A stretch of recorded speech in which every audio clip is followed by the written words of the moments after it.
नमस्कार दोस्तों। मैं अक्सर यूं ही कभी कभी गंगा जी के किनारे बैठकर मनुष्य के अपने स्वयं के जीवन के बारे में चिंतन मनन करता हूं, तो उससे मुझे बहुत सी चीज़ें समझ में आती हैं। बहुत सी चीज़ें अकस्मात ही अनायास ही मेरे हृदय में उतरती चली जाती हैं। तो ऐसे ही कुछ रोज़ पहले मैं यहाँ आसपास बैठा था, तो एक मेरे मित्र का फ़ोन आया और उससे यूं ही बातों बातों में कुछ बातें निकल गईं। उसमें मैंने उनसे उनकी परिस्थिति को देखकर एक बात कही कि कभी कभी उजड़ने का भी अपना मज़ा होता है। और उनको ये बात बहुत गहरी छू गई, तो उन्होंने कहा कि थोड़ा सा इस पर एक वीडियो बनाना और इसको समझाना कि उजड़ने का मज़ा क्यों आता है। तो आज हमारी चर्चा का विषय यही है। इसको हम आम भाषा में तो उजड़ना बोलते हैं, और आध्यात्मिक जो लैंग्वेज में इसे हम मुक्त होना बोलते हैं, यानी मोक्ष की उपलब्धि कहते हैं। उजड़ना क्या है और उजड़ने का मतलब क्या है, हमारा उजड़ने से क्या मतलब है। तो हमारा उजड़ने से जो मतलब ये है कि हमने जिन चीज़ों को पूरी अपनी ऊर्जा लगाकर, एनर्जी लगाकर, समय देकर, पूरा जीवन देकर जिनको जुटाया और उनको जोड़ के रखा, चाहे वो रिश्ते नाते हों, परिवार हो, फैमिली हो, समाज हो, यार दोस्त हो, कुछ भी, हर एक रिश्ते को बनाने में और उसको बनाए रखने में हमारा बहुत समय, बहुत ऊर्जा, धन सब लगता है। और हर एक चीज़ को जब हम जोड़ के रखना चाहते हैं ना, तो उसके लिए एक शक्ति तो चाहिए ही आपको, कुछ ना कुछ ग्लू उसके लिए आपको चाहिए जो उसको जोड़ के रखे, उसे टूटने ना दे। तो इस जोड़ के रखने में ना एक तनाव बनता है आदमी में, और समय के साथ वो तनाव स्ट्रेस बन जाती है, फिर वो डिप्रेशन बन जाता है आदमी का कि उसको बना के रखना ही रखना है, उन रिश्तों को निभाना ही निभाना है, उन वादों को पूरा करना ही करना है। लेकिन जब कभी प्रकृति हमारे इस ताने बाने को, ढांचे को तोड़ती है ना, तो हमें हल्की सी पीड़ा तो उसमें होती है, लेकिन उसमें एक आज़ाद होने का सुकून भी शामिल होता है कि मैं इन सब चीज़ों से आज़ाद हो रहा हूँ। हालांकि पीड़ा इस बात की है कि मेरा इतना समय इनको जोड़ने में लगा, बनाने में लगा, और अब ये चीज़ें मेरे हाथ से छूट रही हैं। लेकिन जो उसमें सुकून है, जो उसमें आनंद है, वो इस बात का है कि मेरी चिंता से मैं मुक्त हो गया, वो चीज़ें मेरे से छूट गई। छोड़ तो कोई सकता ही नहीं, प्रकृति छुड़वा देती है। छोड़ता तो आदमी प्राण भी नहीं है, शरीर भी नहीं है, लेकिन ये भी एक ना एक दिन छूट ही जाता है। तो ऐसे ही जब प्रकृति हमारे जीवन में कुछ ऐसी परिस्थितियां पैदा करती है, समय का चक्र ऐसे घूमता है कि वो हमारे रिश्ते, वो नाते, वो प्यारे यार मित्र, वो समाज, वो हमारा देश, या कुछ भी कह लो, जब वो ढांचा तहस नहस होता है, वो टूटता है, उसमें क्रैक आता है और वो चीज़ें हमारे हाथों से छिटक जाती हैं, हमारे बस से बाहर हो जाती है, हम बेबस हो जाते हैं, एक लाचारी आ जाती है। तो उस लाचारी में हमें पीड़ा तो होती है कि मैं कुछ कर नहीं पा रहा हूँ, मैं इनको क्यों नहीं बचा पा रहा हूँ, या ऐसा क्यों नहीं कर रहा हूँ। लेकिन कहीं ना कहीं गहरे में एक बड़ा सुकून, आनंद भी आता है आदमी को कि चल जो गया सो गया, अब चिंता करने के लिए कुछ बचा नहीं। जब प्रकृति ने सब कुछ छीन ही लिया, दिया भी उसी ने था, अब जब उसने छीन ही लिया तो मेरे करने के लिए कुछ बचा नहीं, और जब मेरे करने के लिए कुछ बचा नहीं तो मेरा कर्तापन समाप्त हो गया। ध्यान दीजिएगा, जब मेरे करने के लिए कुछ बचा नहीं तो मेरा कर्तापन समाप्त हो गया। और कर्तापन में करने के कारण भय पैदा होता है, भय इस बात का कि कहीं कोई चीज़ें खराब ना हो जाएं, कोई इसमें व्यवधान पैदा ना हो जाए, कुछ ना हो जाए। अब जब आपको करने को बचा नहीं तो भय समाप्त हो गया, चिंता भी समाप्त होगी।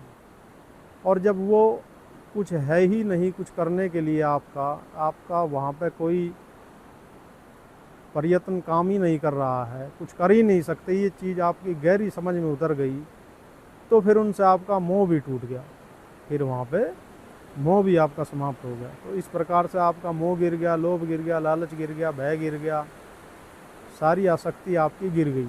और जब सब कुछ गिर गया तो सिर्फ बचे आप। और जब आप अपने में होते हो तो उससे ज़्यादा मज़ा कहीं नहीं है, उससे ज़्यादा आनंद कहीं नहीं है। खुद में रहने का जो मज़ा है उससे ज़्यादा मज़ा कहीं नहीं है, क्योंकि उसमें मेरे अलावा कोई दूसरा नहीं है।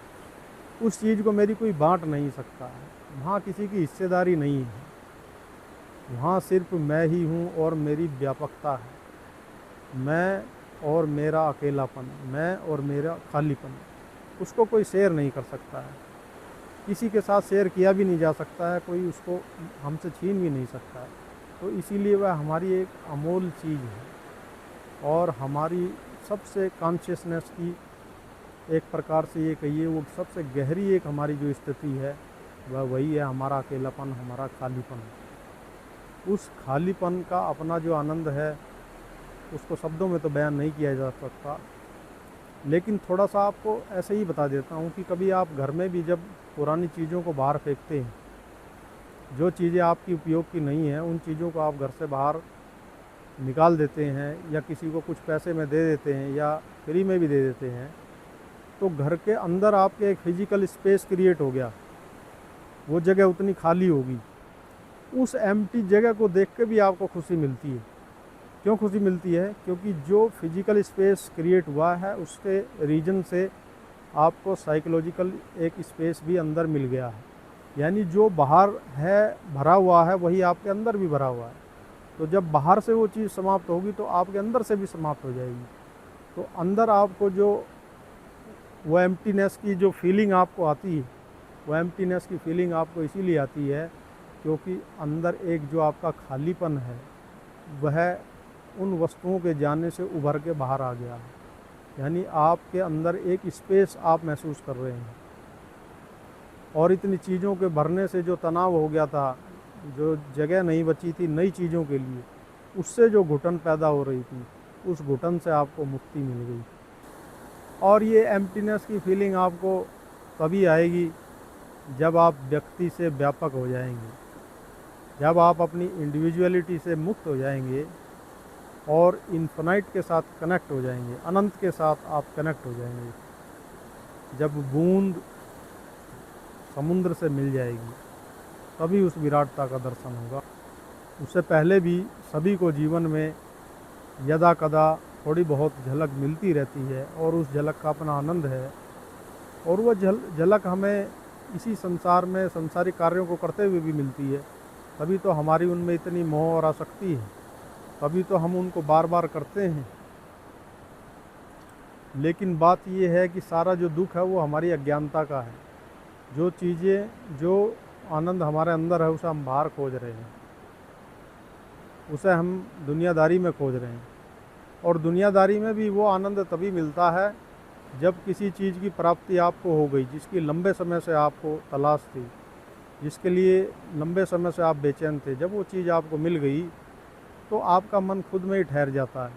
और मन जब खुद में ठहर गया तो खुद में ठहरने का मतलब ये है कि अब फ़िलहाल कुछ देर के लिए कोई और इच्छा नहीं है, अब कुछ और पाना नहीं है, कुछ और करना नहीं है।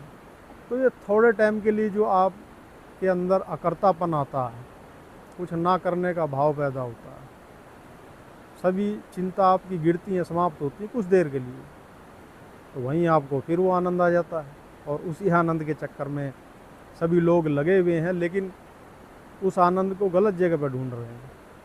वो आनंद आपके पास हर समय है, उससे आप कभी भी वंचित नहीं हैं, उसके बिना आपका अस्तित्व हो ही नहीं सकता है।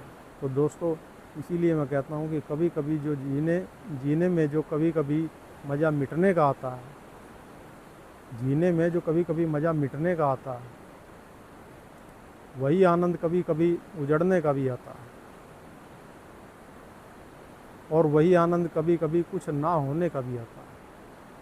तो इस कुछ ना होने में, कुछ ना बनने में ही असली जीवन है। इस जीवन को अगर आपने छू लिया, इसको समझ लिया, तो आप प्रकृति से, माया से, संसार से मुक्त होकर परम अवस्था में लौट आएंगे। और यही परम अवस्था ही परम चैतन्य की अवस्था है, और यही ब्रह्मलोक है, यही सतलोक है, यही तपलोक है। तो बस उसी आनंद को खोजना है, उसी को समझना, उसी को पाना है। हर हर गंगे।